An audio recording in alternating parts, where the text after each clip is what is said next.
자, 이재명 대표가 상속세 개편을 통해서 집 팔고 떠나지 않게 하겠다라는 발언을 하셨네요. 도대체 이게 무슨 얘기일까요? 여러분들 아시는 것처럼 24년도 7월 달에 정부 세법 개정안이 나오면서 가장 화두가 되었던 관심사항이 바로 이 상속세거든요. 그래서 정말 그때로 치면은 이제 평범한 서울에 집 한 채 있는 분들이 상속세 내지 않고 이제는 뭐 괜찮아지겠다라고 생각했는데 뭐 여지없이 뭐 그냥 물 건너갔죠. 혹시 오해하실까봐 말씀드리는데 12월 3일 비상계엄 사태 있기 전 12월 2일 날 야당에서 더 이상 논의 없다라고 딱 못 잘라서 말했습니다. 묻어가지 마세요. 이걸 제가 먼저 말씀드리는 이유가 있죠. 왜 그러냐면 그걸 여러분들이 아신 상태에서 지금 현재 야당 대표의 이런 발언을 보면은 이제 각자 판단은 알아서 하시기를 말씀드릴 거고, 이제 이거는 이제 어디가 뭐 좋다 나쁘다 이런 문제가 아니라 우리가 이제 재정학이라고 있는데, 재정학에 보면은 이게 결국에는 투표 선거 시즌이 오면은 정책이 이제 좌나 우 이게 아니라 가운데로 몰리게 돼 있다. 왜냐하면 중도층을 잡아야 되니까. 이걸 말씀드리고 싶습니다. 여당도 마찬가지입니다. 네, 자 보시죠. 서울경제 기사고요. 25년 2월 15일자에 나온 기사입니다. 15일 날에 페이스북에다가 글을 올려서 좀 주장을 하셨나 보네요. 15일이면 주말 아닙니까? 토요일? 네, 그렇습니다. 한번 봅시다. 이재명 더불어민주당 대표는 상속세 개편 추진과 관련해 다수 국민이 혜택 볼 수 있도록 세금 때문에 집 팔고 떠나지 않고 가족의 정의설인 그 집에 머물러 살 수 있게 하겠다고 밝혔다. 작년에는 왜 안 해주셨나요? 자, 15일 페이스북에 상속세 개편 어떤 게 맞나요? 라는 제목의 글을 올려 이 같은 입장을 나타냈다. 이 대표는 민주당과 국민의힘의 상속세 개편 방안을 비교하면서 민주당 안에 대해서는 일괄 공제 5억, 배우자 공제 5억을 각각 8억과 10억으로 올려서 증액, 그러면 18억까지 상속세 안 내도 되는 거죠. 사실 이게 작년에 나왔었어요.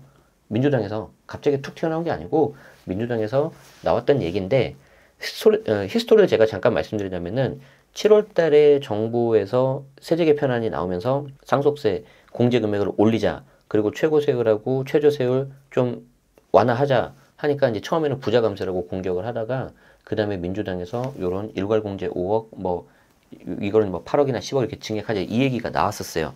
그러다가 아까 제가 말씀드린 것처럼 12월 2일자 신문 기사를 보니까 없던 거 이렇게 된 거였어요. 그리고 12월 3일 날 비상계엄 탄핵 이슈 이렇게 전국이 온 겁니다, 지금. 네, 히스토리를 알고 있어야 되겠지.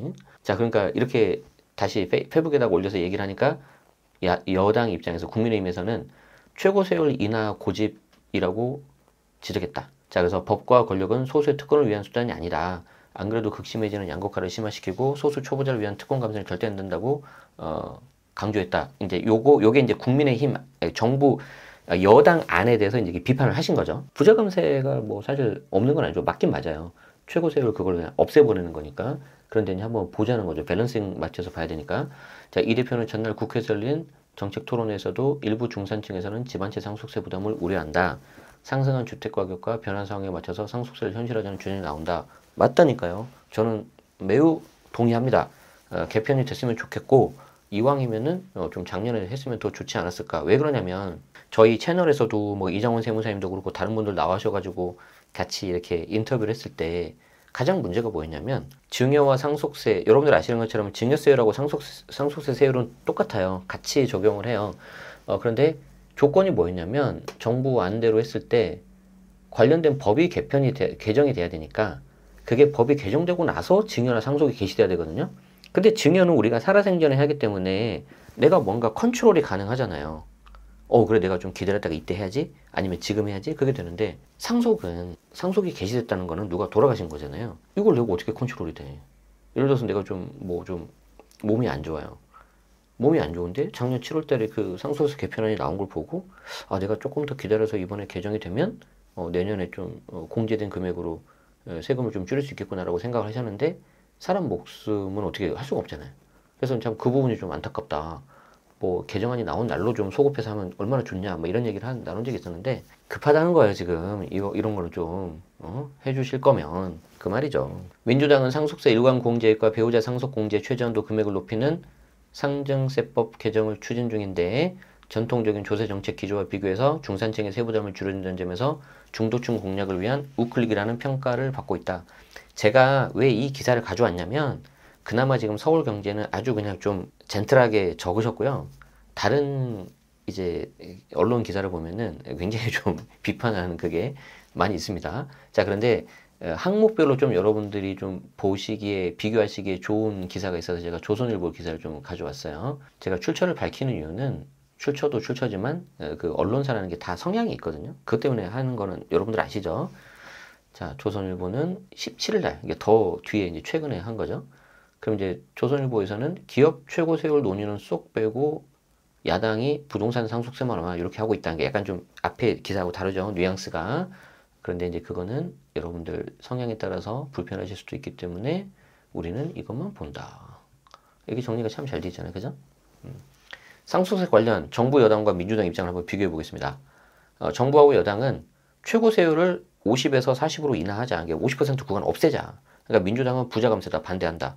뭐 저는 요것만 놓고 본다면은 뭐 그럴 수 있다라고 봅니다. 맞잖아요. 그죠? 자, 최대 주주 할증도 폐지하자. 민주당은 수용 불가하다.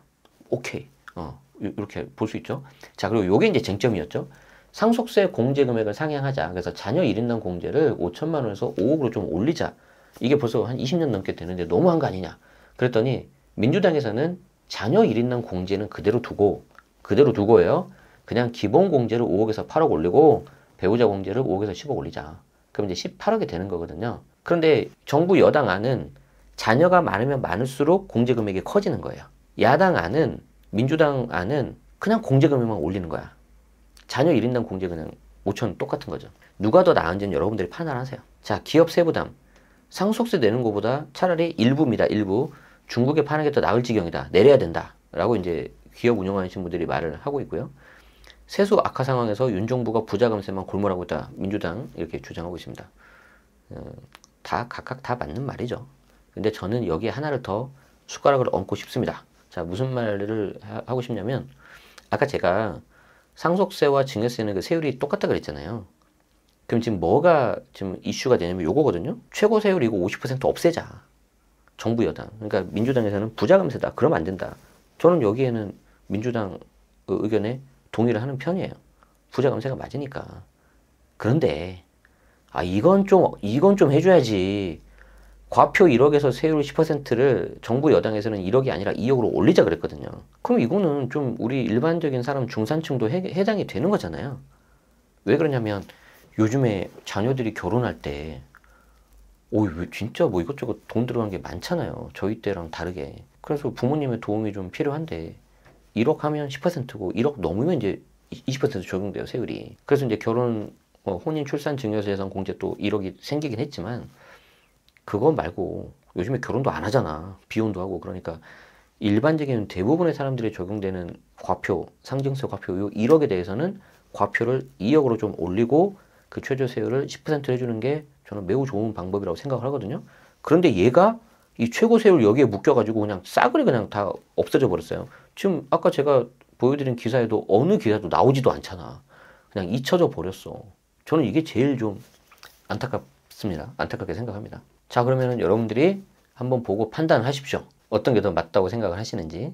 그리고 이제 여기에 대해서 사실은 우리가 치열하게 고민을 하고 정책 같은 거 토론을 하고 우리가 이제 선거에 임해야 되는 거죠. 예, 그냥 막 감정적으로 너 이거야 이렇게 하지 말고 앞으로 제가 한번 어떤 일이 벌어질지 한번 좀 소설을 한번 써보겠습니다. 예, 소설입니다, 소설. 자, 지금 현재 어떻게 되고 있습니까? 25년 현재 지금 2월입니다. 헌법재판소의 선고 결과가 아마 3월 초나 중순 정도면 나올 것 같아요. 그래서 이게 이제 인용이 되냐, 기각이 되냐 이런데 만약에 인용이 된다면 조기 대선 들어가겠죠. 그러면 조기 대선 들어간다고 하면은 5월 60일을 다 거의 다 채우니까 초나 중 정도가 될 겁니다. 글씨가 왜 이렇게 더 못 써지지? 큰일이네. 옛날엔 나름 잘 썼는데. 자, 그러면은 요때 이제 대선이 될 건데 조기 대선이 만약에 한다면 그러면 부동산 세금적으로는 6월 1일이 보유세 과세 기준일이잖아요. 그리고 조금 더 이거를 연장을 해볼까 이렇게 조금 더 연장을 하면 보통 7월 달에 세법 개정안이 나오는데 지금 이 세법 개정안이 현재 정부가 될 거냐 아니면은 새로운 정부가 될 거냐 모르죠. 그렇죠? 요거에 따라서 다 달라지니까. 자, 그러면 보세요. 제가 말씀드리고 싶은 거는 지금 이 상태가 토호제가 풀려 있잖아요. 일부 지역 남아있지만. 지금 이걸 기회로 삼아서 특히 상대적으로 적은 금액으로 세를 끼고 사두려는 분들한테는 되게 좋은 기회가 될 거예요. 그리고 이참에 차라리 내가 조금 더 비싸게 팔고 난 다른 데 넘어가겠다. 아니면 차익 실현하겠다. 그런 분들한테도 되게 좋은 기회가 될 거예요. 그럼 이제 저 같은 사람들은 그냥 손가락만 빨고 있겠죠. 어떻게 움직이질 못하니까. 그래서 이걸 잘 봐야 돼. 어차피 이거 여기 될 때까지는 규제 안 나와. 규제는 절대 안 나온다니까. 자, 그러면 앞으로 뭐가 나올 것 같아요? 이때까지. 요때까지 뭐가 나올 것 같아요? 규제 안 나와요. 완화 나올 겁니다. 완화. 자, 그래서 소설을 써보겠습니다. 취득세 중과 풀겠다. 정든 집에서 행복하게 살 수 있도록 1주택자는 보유세 내리겠다. 아니, 이거랑 같잖아요. 같잖아, 이거. 다수 국민이 혜택 볼 수 있도록 가족의 정의설인 그 집에서 머물러 살 수 있게 하겠다. 나올 수 있잖아. 자, 세 번째. 양도세 중과 폐지하겠다. 대신에 투기 수요 막아야 되니까 일부만 어떻게 하겠다. 충분히 나올 수 있습니다, 이거. 자, 이 와중에 주택임대 사업자는 나 모르겠다. 부동산 법인? 이런 게 있었어? 나 모르겠다. 이렇게 될 거야. 거의 여기는 찬밥이지, 좀. 왜 그래요? 수가 적어서 그래요. 표가 안 된다. 다수 국민이 혜택, 다수가 중요합니다. 다수. 주택임대 사업자 몇 명 안 되잖아. 부동산 법인 이런 게 있었어? 이렇게 될 거야. 어쨌든 소설은 여기까지만 쓰도록 하고 이 소설이 이제 얼마나 팔릴지는 잘 모르겠습니다. 뭐 거의 초판도 안 팔리고 그냥 망할 수도 있습니다. 뭐 상관없어요. 어쨌든 이거를 잘 보시고요. 조기 대선 될지 안 될지 모르지만 토호제 풀렸을 때 굉장히 혼란스럽죠. 누군가한테는 기회가 될 겁니다. 그 기회를 잡는 사람이 여러분이면 좋겠습니다. 저는. 아시겠죠? 저는 이미 틀렸어.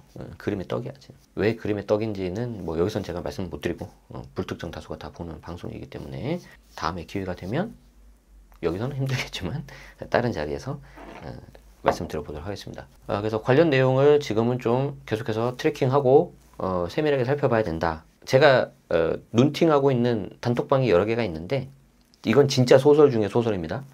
제가 눈팅하고는 단톡방이 있는데 토호제를 다시 재증하겠다 이런 뭐 소문이 들린다는 그런 단톡방 그런 방도 있더라고요.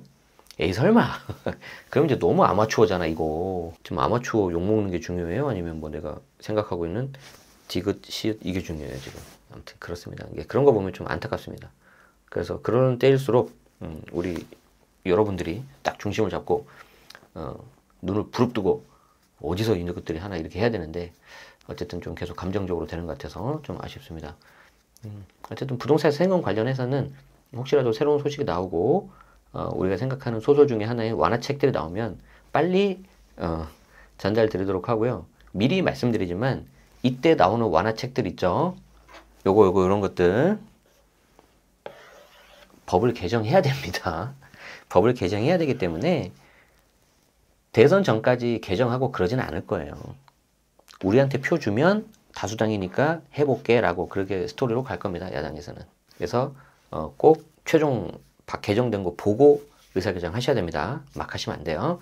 그래서 저희 방송에서 말씀드릴 테니까 구독하시고 알림 설정하시면 될 것 같습니다. 오늘도 시청해주셔서 고맙습니다. 도움되셨다면 좋아요와 댓글도 부탁드리겠습니다. 고맙습니다.